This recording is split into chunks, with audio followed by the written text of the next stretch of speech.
So we were seeing the mighty powers of life, powers that would lift us to the high worlds, climbing up all the way up to heaven. Also, powers dragging us down into the darkness of night. These powers are kind of native with life, as if in a certain sense she does not care what is evil or what is good, what is this or what is that. Her whole approach is to release life force everywhere, and what the consequences are going to be of that, she is least bothered. A free expression of the life force in the cosmic working, that is the greatness of this life, the giant head of life which Savitri is seeing now in front of her, the cosmic dimension of life in all her mighty proportions, good and bad. While there was an azure in the gaze of life that saw heaven blue in the grey air of night, she has that capacity to see even in the greyness of night, in the darkness of night, in this abysmal condition here, blue heaven, something noble, something lofty, something elevating. She has that capacity to see that. The impulses Godward, soul and passions of wings. That is what she can do. She can lift us up on great impulses, great wings of passion, all the way up to the blue of heaven. That is what life is here for, but at the same time it can drag you down, that life. Mind's quick-paced thoughts floated from their high necks, a glowing spectator, a glowing splendor as of an irised mane, a parure of pure intuition's light, a parure of pure intuition's light. This is that what mind's thought can bring to us. Parure of intuition's light. It's a very beautiful metaphor. Parure means basically a set of ornaments which match with each other. You don't wear disharmonious ornaments. Your earrings, your necklace, your bracelets, everything had to match. They had to be together. If it is something made of pearl, and something made of gold, something made of silver, that wouldn't do. The jewelry has to be a matched jewelry, and that is what the parure means. The word parure means that a parure of pure intuition's light.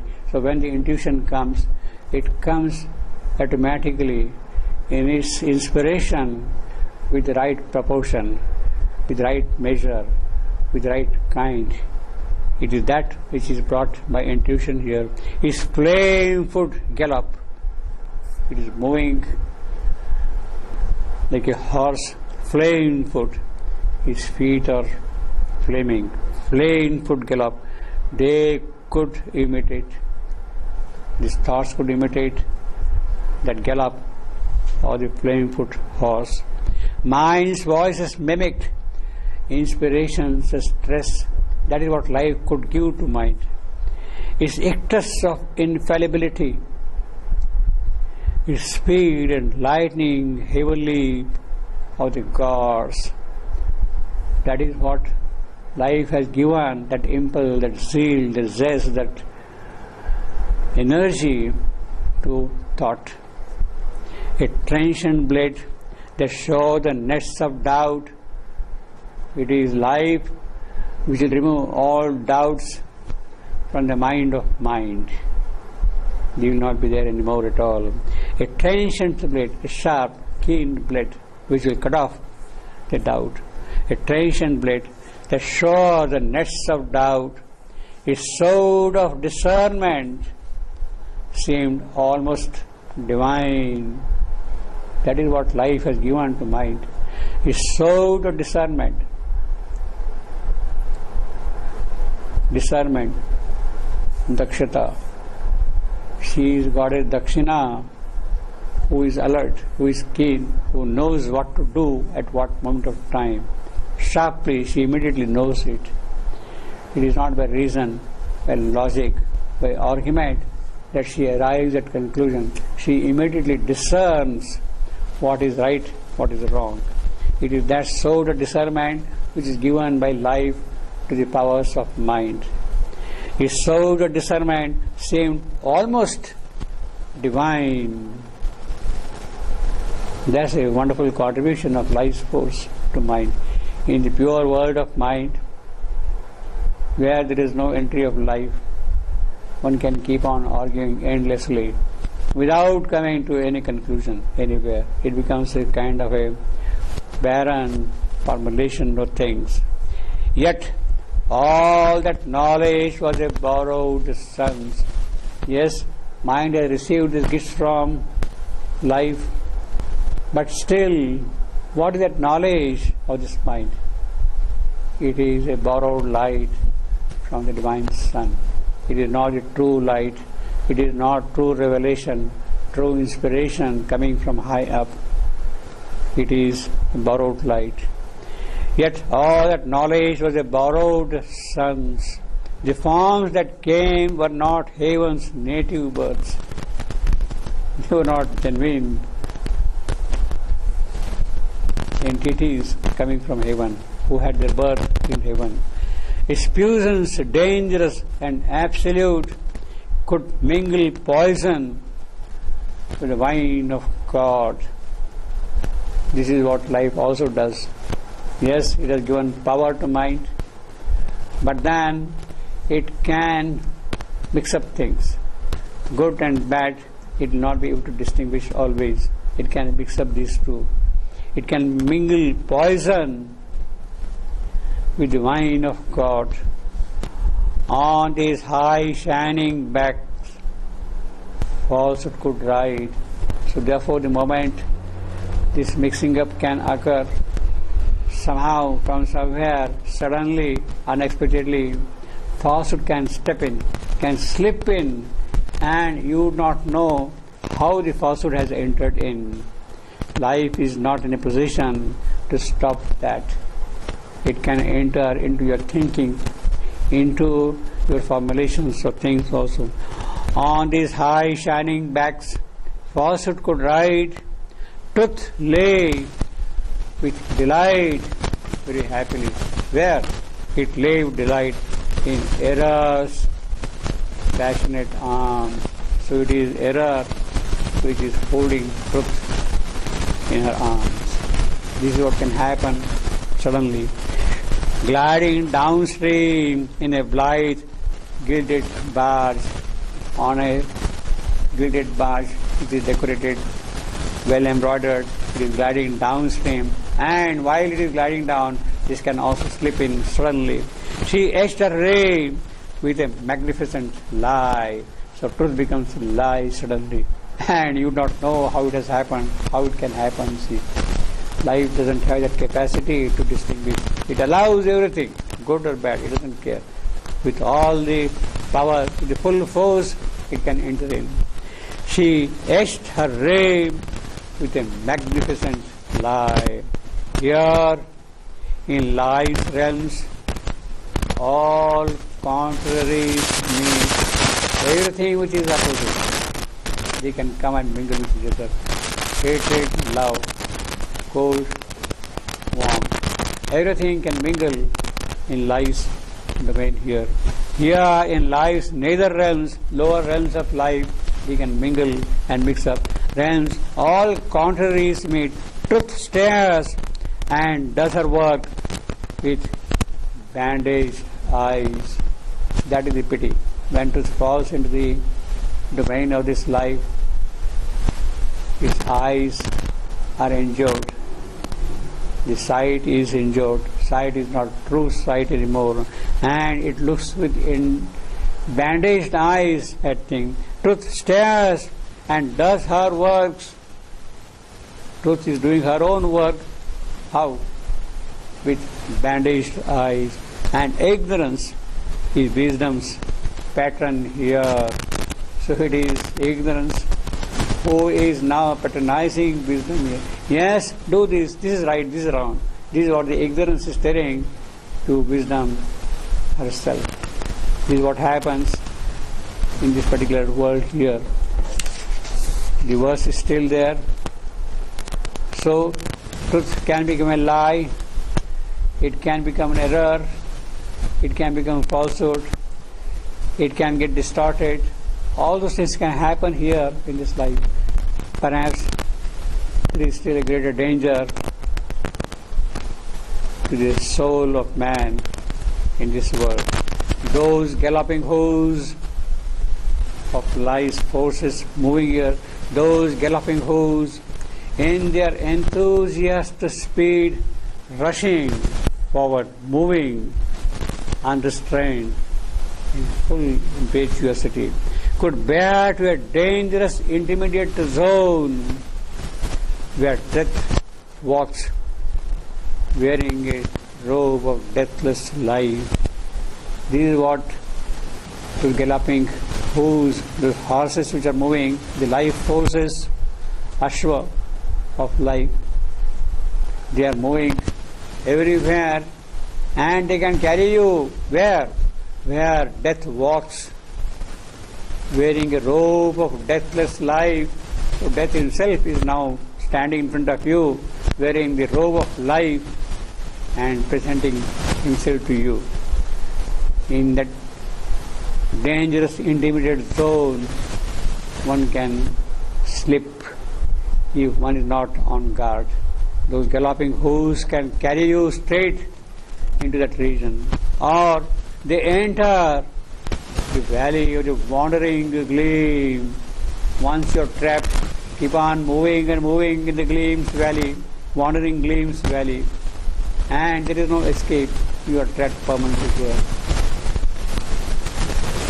Or they enter the valley of the wandering gleam, whence captives or victims, once you are caught in that, whence captives or victims of the specious ray, very noble looking but very deceptive ray of light. What can you do? Souls trapped in that region never can escape. That is the most dangerous thing which can happen to the soul. If somehow you get caught into that valley of the wandering gleam, if you step into that dangerous intermediate zone, there is no escape at all for the soul. It is only some kind of unexpected divine grace who can save you. And therefore the condition is one has to be very careful about these possibilities of slippage into the dangerous intermediate zone of moving in the valley of the wandering gleam. The gleam keeps on wandering in the dark valley, and you remain permanently trapped there. There is no escape then. This is a very dangerous situation which life is presenting when you are going down into the lower realms of existence, of life. And there has to be some kind of a purity in one's soul. Basic sincerity is what is required. And if you are absolutely sincere, if you are absolutely pure, then there is a good possibility that you will be saved from this danger. Otherwise, till the world is dissolved, till the pralaya comes, you remain trapped in those realms permanently. There is no escape at all, unless some divine grace enters in you there and lifts you out of it. This is a greater danger in the life of a spiritual seeker. Savitri is meeting that. But the safest position one can take is based entirely upon essential sincerity of your soul, essential purity of your soul. If it is there, then you can quickly pass to this dangerous region, to this dangerous intermediate zone, or you can skip this valley of the wandering flame. Basically, it is a psychic being who must come forward and protect you.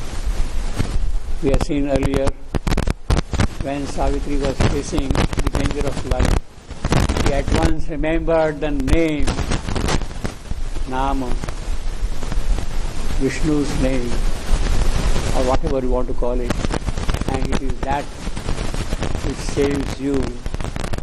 It is that which actually was in the soul of Ashwapati when he entered into the world of night. His descent of night was safe because he was carrying that name in his soul, and therefore he could meet all the opposing powers there. They could not overpower him. In fact, that is what happens in the occult world. If you carry the name with you, if you carry in your soul the symbol of the mother, flash your symbol of the mother, the hostile power cannot enter in you. It will be stopped immediately from there. Now this intermediate dangerous zone is something which is there, and perhaps in different degrees in the yogic journey, in the occult journey, while going into the inner countries, one meets. But one can quickly pass to that region if you carry that name in you. If the psychic being is forward, is there, then you are safe. You have to pass to that, all right, but then you are safe also because of the psychic being. Now, let us read something what Shivandu has written about this dangerous intermediate zone and this wandering gleam, the valley of the wandering gleam. In some of his letters he explains the power with which this can affect one's spiritual journey. In a certain sense, this dangerous intermediate zone, in the context of that dangerous intermediate zone or valley or the wandering gleam, he says, Shivandu says, in a certain sense, it is an awakening of the psychic. The fact that psychic is getting awakened, the fact that you are entering into the inner countries and you are about to see the psychic being, these will present themselves. Therefore, it is a kind of a positive sign that you are making progress. When you are meeting with dangerous powers, in a certain sense, it is a positive sign that you are entering into the psychic world. In a certain sense, it is an awakening of the psychic. The inner soul, now hidden, cloaked wholly or partially covered by the superficial activity of the physical mind. Most of the time our psychic is covered by the physical mind, and the senses that brings to the surface the submerged or subliminal inner vital consciousness, and also an inner or subliminal mental consciousness and sense capable of perceiving and experiencing directly. All these things are present here. Physical mind, subliminal inner vital, subliminal inner mental, they are present there, and they are what are getting awakened. There are, however, two different kinds of action of these inner ranges of the consciousness. Yes, you are entering into the inner world. There are two things which can open out. There are, however, two kinds of action of these inner ranges of the consciousness. The first is a more outer and confused activity of the awakening subliminal mind. It is subliminal mind which gets first awakened, and life which is clogged with and subject to the grosser desires and illusions of the mind and vital being, and vitiated in spite of its wider range of experience and powers and capacities by an enormous mass of error and deformations of the will and knowledge, full of false suggestions and images, false and distorted intuitions and inspirations and impulses, the latter often even depraved and perverse, and vitiated too by the interference of the physical mind and its obscurities. This is one aspect of it. The seeker of spiritual perfection has to pass as quickly as possible, if he cannot altogether avoid this zone of danger.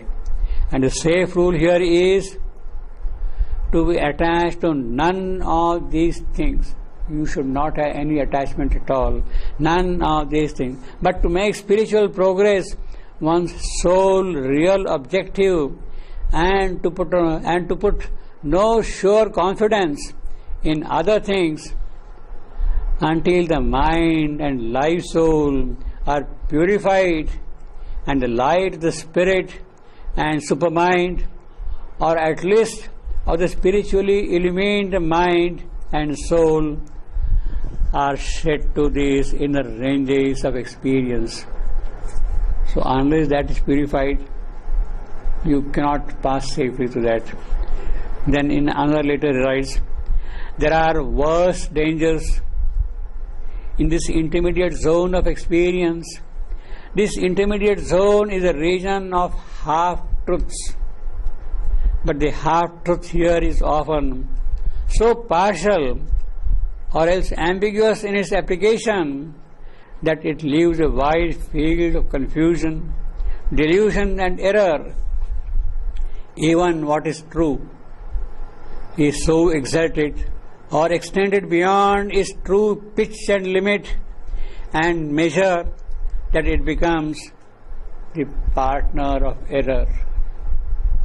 This is a zone which many had to cross, in which many wander for a long time, and out of which a great many never emerge. That is the danger. Out of which great many never emerge. A central sincerity, a fundamental humility also save from much danger and trouble. That is the safety.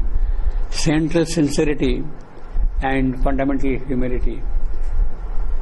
One can then pass quickly beyond into a clearer light, where if there is still much mixture, incertitude and struggle, yet the orientation is toward the cosmic truth and not to a half-illumined prolongation of Maya and ignorance.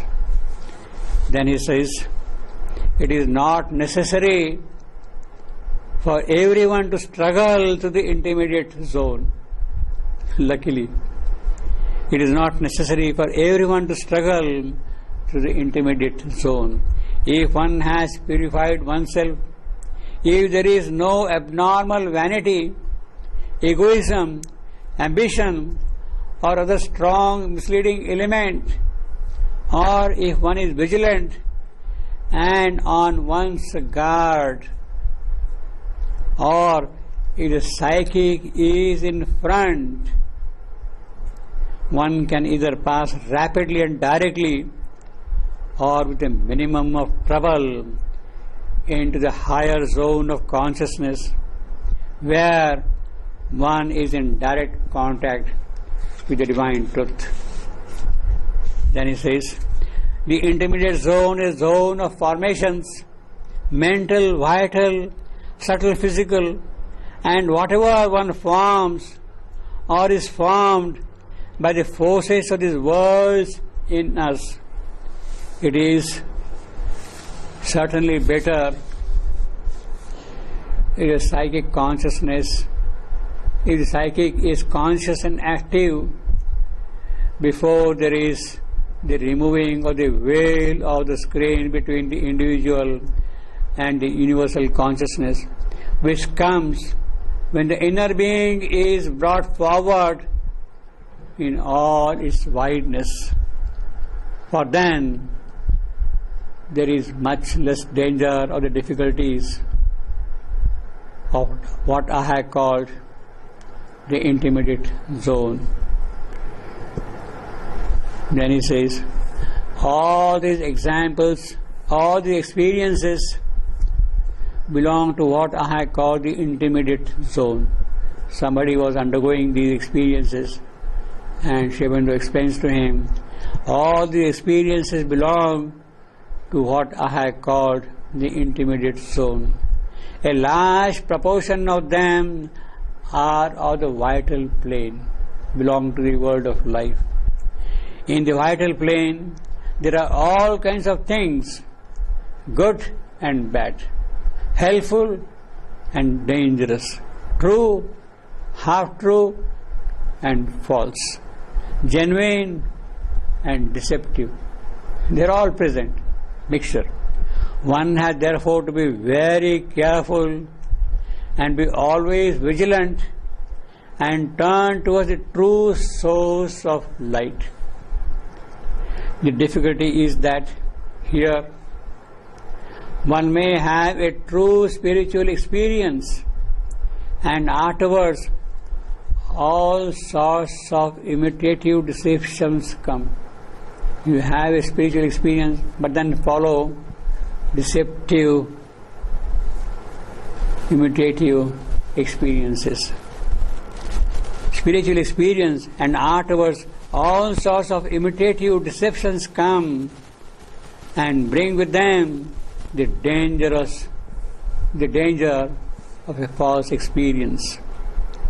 One has to watch, observe one's experiences and try to discriminate and understand, waiting for two things: the opening of a wider, higher consciousness from above to this cosmic consciousness, wider consciousness from above, and coming forward of the psychic being from behind, open to the vastness of the higher consciousness, or let the psychic being come forward.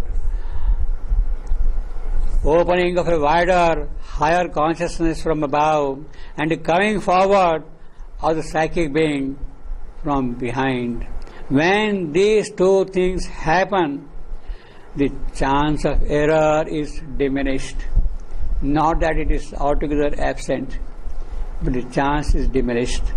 And the true inner guidance begins to make itself more and more felt. That is the solution, that is the guarantee, that is the method one has to follow while entering into these regions of life, these galloping hooves taking us to the dangerous intermediate zone, or leading us to the valley of the wandering gleam, either have a very wide consciousness, cosmic consciousness, leaving the self mukta, or let your psychic being come forward in all its purity, in all its brightness, then the chances are that you will not be trapped into this thing. You will not enter into those dangerous zones. We have been told about the gigantic proportions of life, her majesties and her monstrosities. She can lift you up to heaven. She can push you down into the hell. All the powers of life are at full work, in the full operation, and that is what Savitri is witnessing while she is making an entry towards her soul. She has to first meet the gigantic life in all her ugly as well as beautiful aspects. It's not only the ugliness, it is also the dangerous aspect of life which is being presented to us here.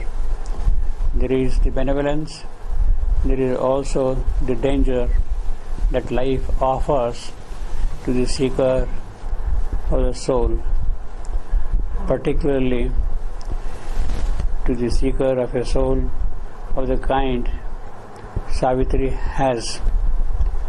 She who has to meet all these powers on a cosmic scale, not on an individual but on a cosmic scale. So everything is in its full proportion, and therefore she has to face the danger of getting trapped into the dangerous intermediate zone, or else she can wander aimlessly, helplessly, without any saving grace in the valley of the unsteady gleam. Savitri is shown all those aspects, but those aspects are great, they are powerful, but they serve somebody else's purpose. They are agents, they are not masters. They are told to do something, do this, do that, and they will do it without any other thought, any other consideration, any other view in the mind or in the soul or in the heart, if they have any. Agents, not masters, they serve life's desires. Whatever life desires, her ambition, her wants, her demands, it is these which are served by these agents of life, toiling forever in the snare of time. The time is always putting the snares and will trap you any moment, and these agents will lead you into those traps, toiling forever in the snare of time. Their bodies born out of some Nahil's womb, how they have come into existence? They have come out of Nahil, and it is the purpose of Nahil which they serve. ensnare the spirit in the moment's dreams, then perish, vomiting the immortal soul. That is how that happens. They will swallow the soul, they will vomit it out of matter's belly into the sink of naught, into the sink of nothingness. They will throw the soul. This is a very powerful simile, too modern, even perhaps for Savitri, but it is the exact description of the conditions in which one meets these agents. Their body is born out of some nihil's womb, ensnare the spirit in the moment's dreams, then perish vomiting the immortal soul out of matter's belly into the sink of naught. Yet, well, this is the danger. But there are also seekers who are careful, who are watchful, who are alert about these things. There is something in them which protects them, saves them, guards them, even in the most difficult circumstances. Yet some uncaught, unslain can verily pass. They are watchful with some they can then cross this dangerous zone, this dangerous intermediate zone, then escape this valley of the wandering gleam, carrying to image in their sheltered heart. How they escape? Because in their soul, in their heart, they carry the image of truth, and it is that truth which comes out and protects them at these crucial stages. Carrying truth's image in their sheltered heart, pluck knowledge out of error's screening grip.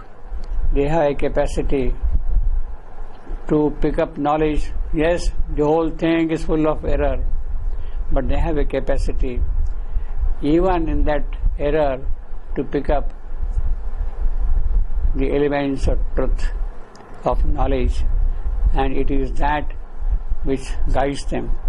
Pluck knowledge out of error's screening grip, break past through the blind walls of little self, then travel on to reach a greater life. Yes, the brave souls who carry the image of God in their heart, they can travel in spite of these dangers and go to the aims of a greater life. Breaks past through the blind walls of little self, then travel on to reach a greater life. Well, this is exactly what Savitri is capable of doing it. When she saw all these monstrous creatures while entering into the inner countries, she was uttering all the while the Savior name, and it is because of the Savior name she could meet all these monsters, these gigantic creatures, and make progress. Now she is seeing the giant head of life in all her great proportions, hostile as well as helping. But there is something in the soul of Savitri, the image of truth, the God of truth is residing in her soul, in her heart, and it is that which takes her further. Then travel on to reach a greater life. That is what happens in her case. All this streamed past her and seemed to her vision's sight. This whole gigantic play of life is passing in front of Savitri. She is seeing the whole element. And this is something which is on a cosmic dimension, as I have been saying. and she sees the role of this giant life in the cosmic play. She has to encounter that. She also has the capacity to withstand that because of the soul carrying the truth herself in it. All this train passed her, past Savitri, and seen to her vision's sight as if around a high and voiceless isle, around a high and voiceless isle, a small island in the darkness of night. It is that which is not making a sound, which is quiet, but Savitri is able to see that. She sees with her sight that isle of truth, isle, a small piece of land surrounded by huge sea, a sea of darkness in which there is a small isle, and it is that which Savitri is able to see and pass through. As if around a high and voiceless isle, a clamor of waters from far unknown hills swallowed its narrow banks and crowding waves, and made a hungry world of white, wide foam. That is what happens. This is a full image of an isle with a hungry sea, throwing its waves one after the other, dashing against the isle, but it remains firm and stable there, because it is the isle of truth in the darkness of man. In the erroneous life in which we live, there is this goddess of truth, and it is that which guides you all the while. And made a hungry world of white, wide foam, hastening a dragon with 1,000,000 feet. So it is not only the waves dashing against the isle, it looks as if a huge big serpent, a mythical serpent of monstrous proportions again, all the while emitting fire,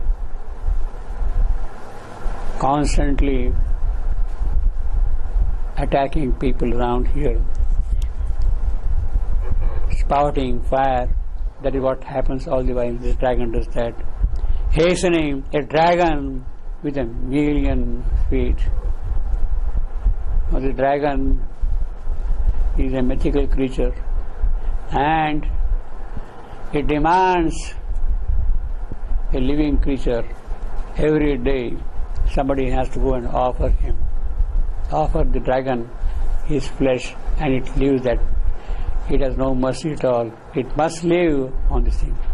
It was only St. George who managed to kill the dragon. He killed the dragon with the sword Escalon. He killed the dragon and saved a kingdom. But at the same time, St. George had laid a condition for killing the dragon. All the peoples of the kingdom should get baptized, should accept Christianity. Then only he would go and kill the dragon. Well, that itself is something not very happy. They should be so. Maybe in a deeper sense, if you put Christianity in a symbolic form as some kind of a savior grace, and if you obey the savior grace, yes, I am willing to kill the dragon. In that sense, one could accept it. But if it is in a religious sense of conversion, then killing a dragon does not really serve a purpose. It does not serve a purpose at all. It rather perpetuates what it is there for. We have to be again here also wary of these things, of these forces of life coming into play, and made a hungry world of white wild foam, hastening a dragon with a million feet, his foam and cry, a drunken giant's den. So there is the Rakshasa giant. He has taken a lot of wine, barrels of wine, and now he is making all kinds of noises. It is in that noise Savitri has to listen to the voice of the truth which is there in her heart.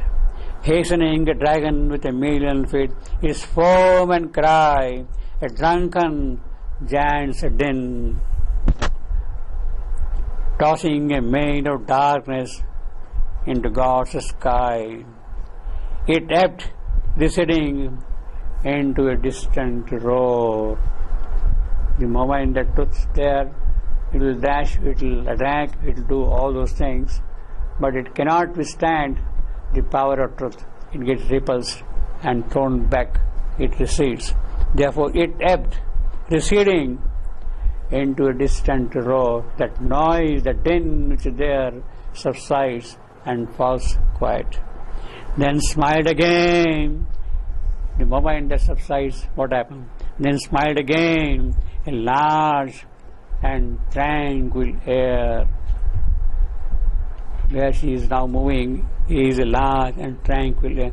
Blue heaven, green earth, partners of beauty's reign. So you have got now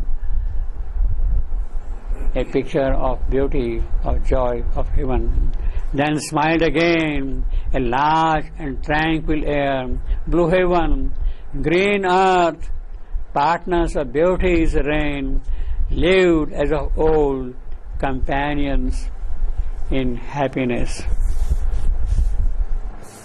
Savitri has mastered the dragon, mastered these forces of life, conquered all the hostile forces, dismissed all these agents, and therefore what we have got here? Blue heaven, green earth, partners of beauty's reign, lived as of old, companions in happiness. And in the world's heart loved the joy of life. Suddenly there is the joy of life. Now Savitri has conquered them. Of course she is happy, she is joyous, but it is not her personal joy. It is the world's heart which is laughing with that victory, in that green earth, under that blue heaven. It is the world's heart which is joyous, and in the world's heart laughed the joy of life. All now was still. That clamor, that noise, that din, that rushing of waves, the march of those million feet of the dragon, all that has fallen silent. All now was still. The soil shone dry and pure. So there is a purity of truth which is there in our soul. Through it all she moved not. Savitri is there, still calm, unperturbed, steady, still there.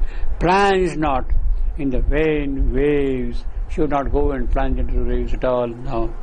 Through it all she moved not, plunged not in the vain waves. Out of the vastness of the silent self, life's clamor fled. Her heart, her spirit was mute and free.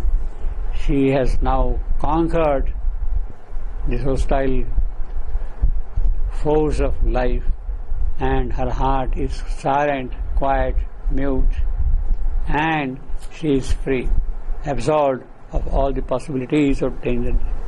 Out of the vastness of the silent self lies clamor fled. Her spirit was mute and free.